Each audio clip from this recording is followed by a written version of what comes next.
Welcome back to RBR guys, and today we're reviewing the brand new facelifted SQ7. This is Audi's flagship V8 7-seater SUV. And SUVs are something that Audi make more of than anything else these days, most of them these days being EVs, but their flagship has always been the Q7. And this one has always been the top level version of that car, and this is the SQ7 powered by a wonderful V8.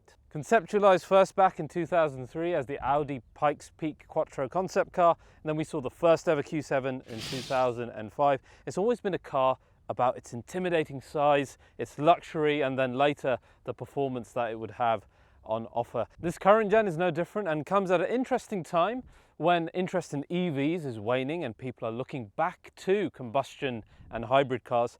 This is their pure combustion V8 version, and today we're going to check out all the changes of the facelift versus the pre-facelift, and we will also go for a drive to see what this sleeper power SUV is like on the road. So let's check out together the brand new facelift of the Audi SQ7.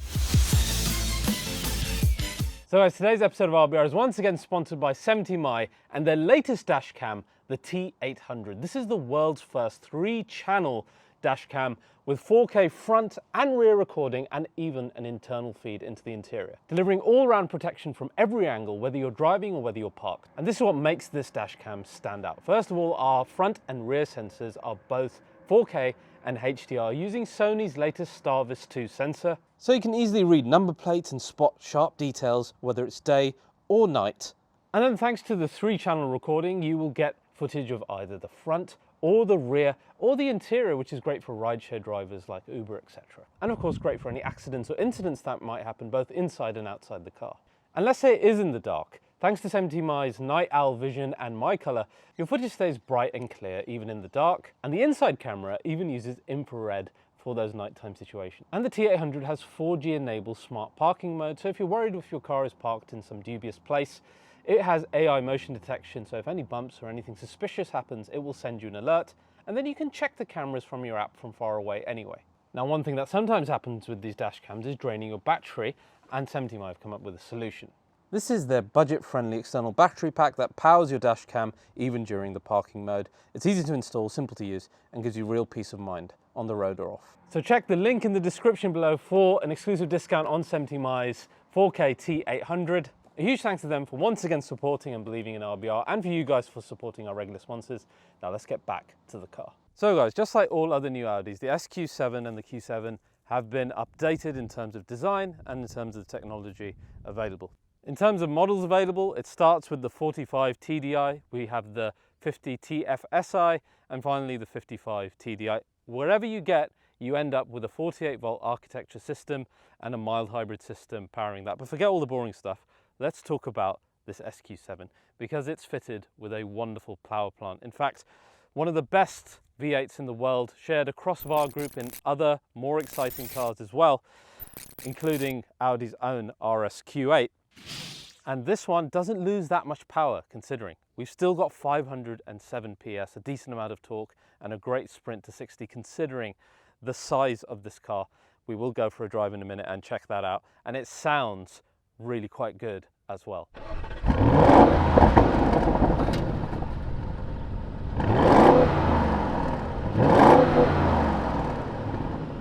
The car of course comes standard with Audi's typical quattro all-wheel drive system paired to an 8-speed gearbox, and then our SQ7 Vorsprung gets a sport diff as well.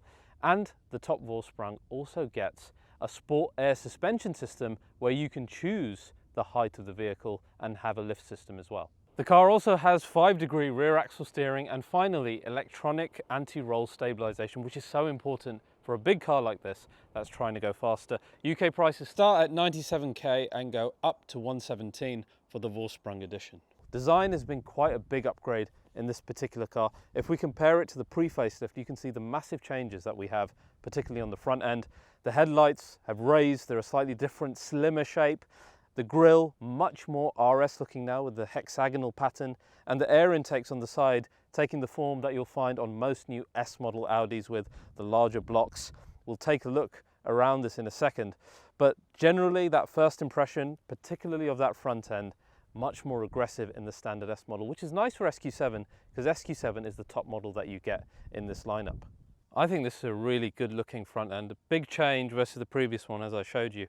It's a lot more RS, and it features now some of the updated Audi design language that they're bringing in into all their new cars. I'll start with the negative one being the fact that you lose the S badge on the front. So normally it would say SQ7 with the red rhombus. That's gone. Though we have seen on recent S model cars that badge coming back, so hopefully it'll come back on the SQ7 as well. But I think that's the only negative. The actual reshaped grille is really nice. The hexagonal pattern, so Audi RS.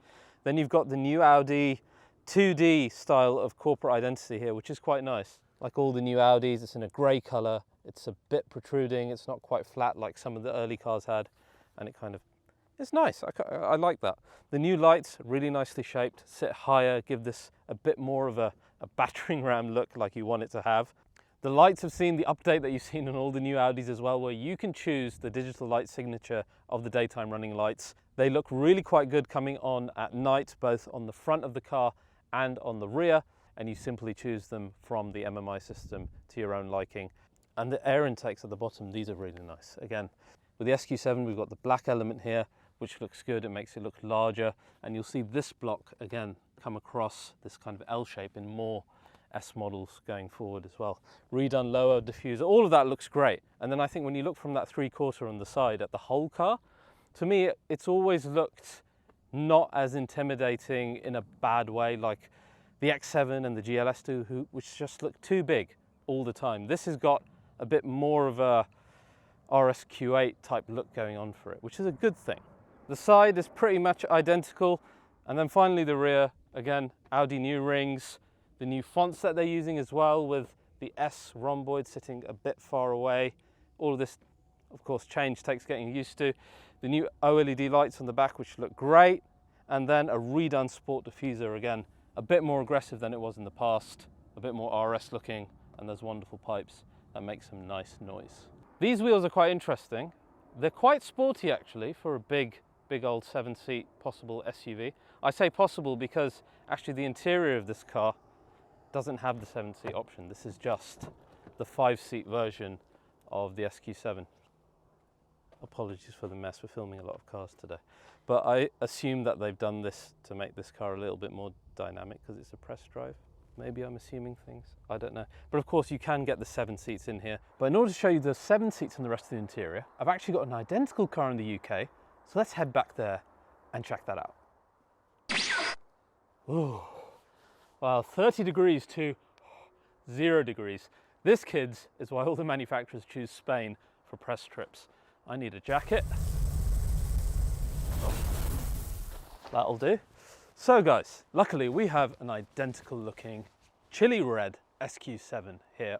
And the nice thing is it's got a slightly different spec. It's got the larger wheels on this as well, but this is of course our 7-seat version. Now I'm glad that we've got a slightly different spec here because now you can see what the larger wheels look like on this. And I think they actually help the look a lot. They look a lot more RS-like and really do suit the look of the car. I do like the other ones as well. They're very different, but this is a bit more traditional Audi Sport.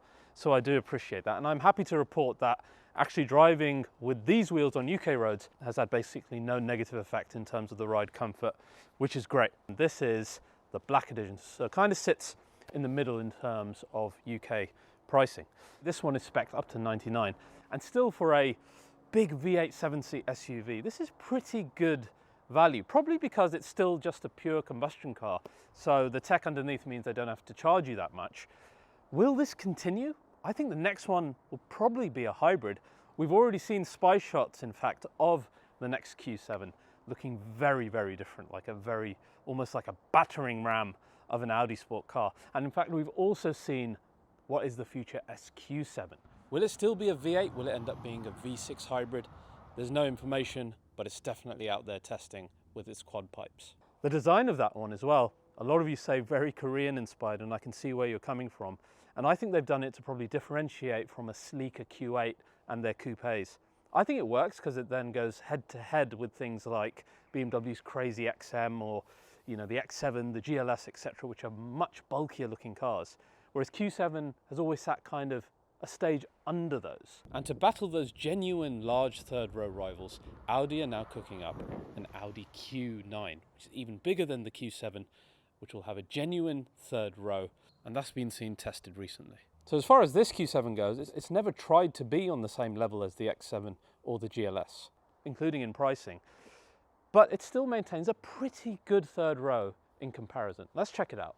So my friends, let's check out that third row, which really is the draw to buying the Q7 and the SQ7 as well. So already you have a very healthy spaced second row on par with the rivals. But like I said, the draw for this car is in fact that third row. Then we have this lever, which then lifts up to reveal what is a tighter third row than you'd find in the rivals. Because as we said, this is not on the same level in terms of pricing, in terms of where it's kind of aimed at. It's more kind of X5 plus the extra seat like the X5 has. So though it's down on legroom and headroom, it's actually still pretty decent, and you can fit an adult in there. But we'll use the term adult slightly loosely here when it comes to me. All right, that's pretty tight for me actually. And I'm not the tallest bloke in the world at 5'10". So yeah, I've got my knees together, and that's, with that seat slightly forward, I can just about squeeze in. It's tight for adults, and that is not like, say, the GLS or the X7 where you've got really quite significant seats. This is more occasional, a bit more like the X5, and the same is true when you look at the space that's left behind. And then our boot, which as you can see, it's less than what you get in the GLS by, I think, a couple of litres. This is pretty much par for the course when it comes to these type of cars with the third row. You could probably fit a suitcase just about in there. And that is assuming if you leave this thing at home. But this is something that you users of 7-seat SUVs are going to be quite used to when it comes to a car like this. Because of course the most important thing is actually fitting your people inside the car, which this can probably do. You can probably fit a couple of kids in the back and make do. Now a quick note on the infotainment system and the interior. Now guys, as for the interior, it's a massive step backward once you've already experienced the brilliant new infotainment systems that you find in newer cars like the new S5 that I recently reviewed. Do check that out because that's an awesome car. And that new Audi system just eclipses this two-screen system that we had for years in every single regard, other than the driver zone, where this one is a little bit more, well, actually a lot more configurable than that one. But everything else here feels like a step back, where you've got your climate controls here, and the way that the touchscreen operates, where it requires a lot of effort in terms of pressing the buttons, and still things don't really quite open or work immediately. CarPlay and Android Auto is kind of a hit or miss whether they activate or not on the day that you sit in the car. And of course this is last generation now, which is why SQ7 kind of sits in a weird place. You do get used to using this system over time, but it's, you know, by far and away one of my least favorite infotainment systems, this particular one, particularly with the reliance on the second screen for your shortcuts, for your climate, etc. It's nice that you still have your gear lever over here, and to be fair, a more traditional looking Audi Sport steering wheel. I know most of us not mad about the new one. Apart from that, it feels very much last generation. And of course, it is last generation. Q7 quite long in the tooth now. Anyway, I'm bloody freezing here. Let's get back to a warmer climate and drive the SQ7 in Spain.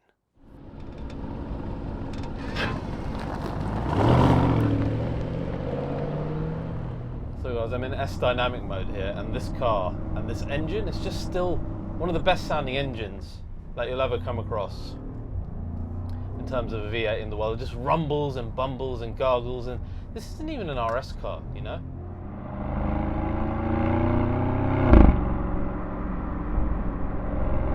It's still got wonderful character.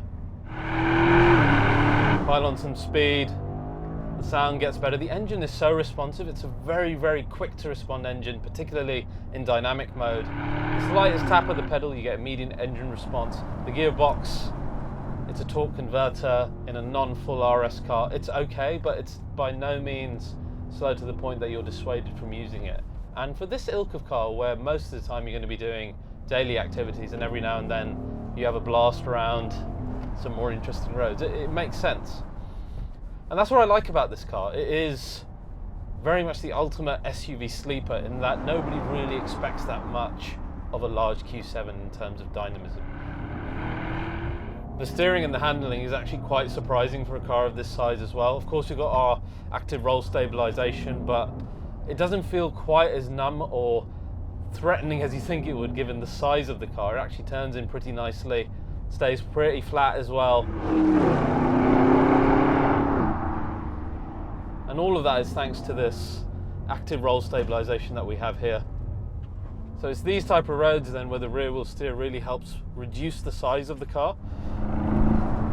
And actually for such a large car, I know it's got all the anti-roll stabilisation, but it's still a big old beast, right? But when you're tackling even these tighter type of corners, like, it does get a lot better in terms of its body control. It's flatter, the steering isn't like putting you off of being too numb, considering that this is just an S model car. And you've got that wonderful responsive engine as well. So it's fun to drive past. And though this is just an SQ7, and I say just, do you ever need like a car of this size to be any faster than this is? This is really quick. Like a 0 to 60 of basically 4 seconds is fast on a car of this size. All right, we got a tunnel here. Tunnel run, come on. This is what V8's all about. Nice. Settling down into comfort mode, and as you expect, it becomes a lot more like a standard Q7. The steering becomes lighter, the suspension softens up, the roll stabilization in terms of keeping the car stiffer relaxes, and it's a nice, decent cosseting ride. That's half the battle with a car like this, right? That you do all the daily activities, but for the driver, for the pilot, it's got to be able to put a smile on your face when you want it to. That's why you choose an SQ7, and thanks to this wonderful engine, this car does just that. But now this one, it looks the part. It has the right components from cars that are lauded generally in the auto community. Exciting to drive fast, fantastic engine, and the on-road presence that this car needs as the flagship Q car. So guys, that's my first drive of the facelifted SQ7. If you enjoyed this episode of RBR, as always, please do like and subscribe, it's hugely appreciated. And I'll see you guys next time.